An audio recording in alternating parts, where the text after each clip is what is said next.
Okay, hi everybody, it's Miss Pullum. We're going to do another passage today to practice finding the main idea and some comprehension questions. The story that we're going to read today is an informational text on Daniel Craig.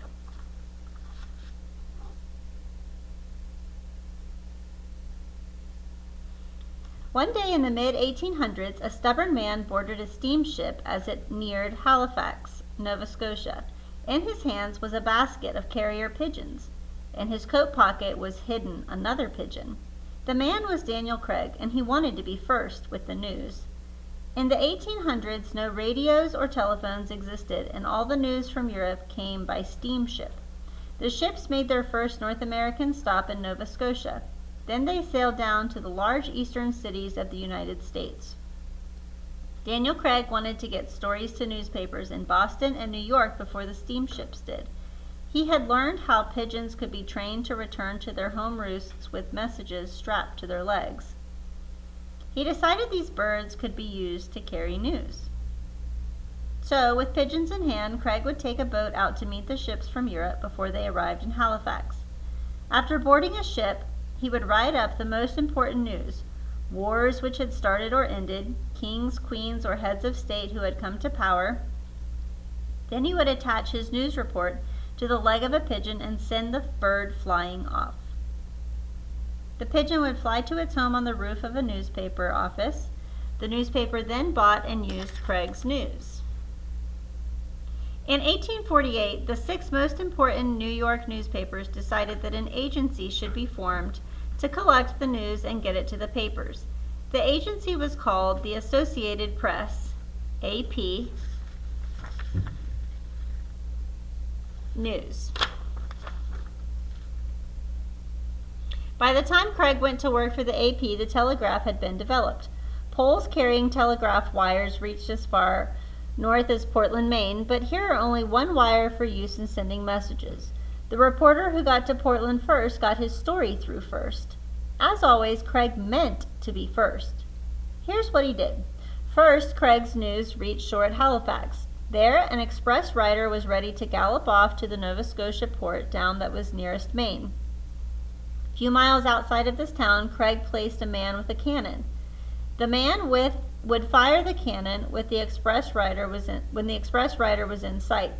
This sound signaled the captain of another steamship to get up steam and go to shore to pick up the news. The ship carried the news full steam down the coast of Maine to Portland in the single telegraph wire. And by 1849, the telegraph wires reached Halifax. Even then, Craig had to be clever. Another man wanted to sell foreign news as Craig was doing. Once, this man managed to get to the telegraph wire in Halifax first and to block Craig's news. After that, Craig sent a friend to the telegraph office as soon as the steamship was sighted. The friend handed the operator a book and asked him to start sending the first chapter as AP News to New York. In this way, Craig kept other reporters from using the telegraph wire and was still the first reporter with the news. Finally, one day in 1851, Craig received a telegram calling him to New York to see the publishers who employed him. The publishers asked Craig to become the general agent in charge of the AP. The AP had begun selling news to newspapers in many parts of the country. Thus, Craig now had to report a story in such a way as to make it usable by any newspaper. Therefore, the AP News Service had to stick to the facts and get the facts as correct as possible. Most newspapers at that time did not report the facts as accurately as possible. News stories were full of the opinions of the editors. They printed good news only about the people they liked. They frequently failed to check the facts. Craig made all his news people get the facts of a story exactly right. If they discovered a mistake, they had to send a second wire correcting it. While he was the general agent of the AP, Craig saw many changes occur that helped to speed the news. One was the Atlantic Cable, completed in 1866. This cable made it possible to receive news from across the ocean on the same day it occurred. Craig left the AP in 1866 and started his own news agency, but he was not able to compete with the AP and soon retired from news reporting. Nevertheless, while Craig was in charge of the AP, the agency formed two important guides for news gathering. Get the news fast and get the correct facts. Number 1, we're going to answer some questions now. Number 1, why might someone read this passage? A, to get directions for training pigeons. B, to learn how news was printed in the 1800s. C, to understand how telegraphs changed American life. D, to discover how competitive it was to get news to the press first.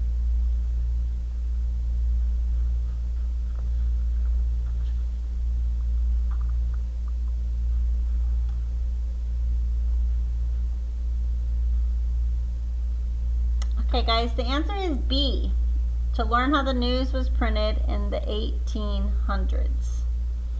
Your choices were to get directions for training pigeons. Pigeons were a part of the story and they helped deliver his news, but that's not why someone would want to read the passage. They're not going to learn how to train a pigeon. B, to learn how news was printed in the 1800s.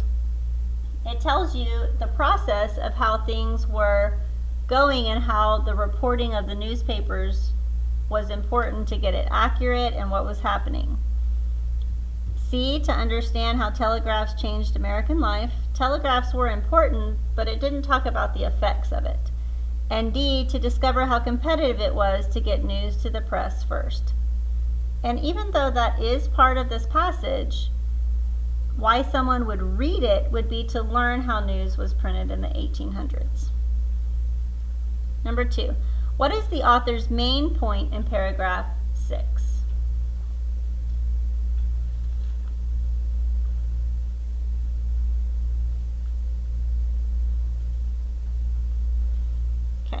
B, an agency was formed to get news to papers. Let's go through our choices.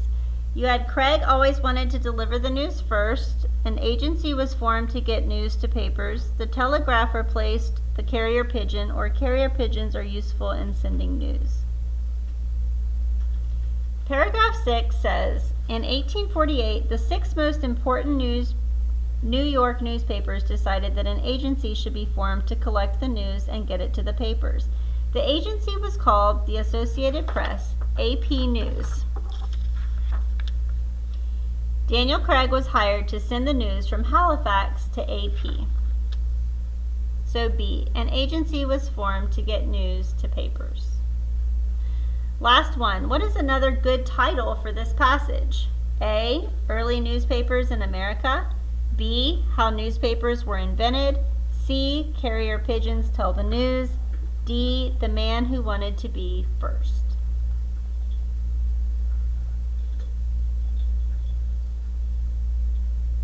Okay guys, your answer is D, the man who wanted to be first. And there's a reason for that.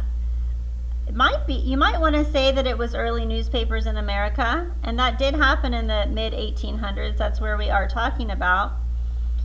But the man who wanted to be first was another good title for the passage, because this line is repeated over and over in our passage today. And it talks about how it was very important for him to be first. And it makes you wonder, what does he want to be first about? And then it would make you want to read the article, which would tell you that he wanted to be first in reporting accurate news.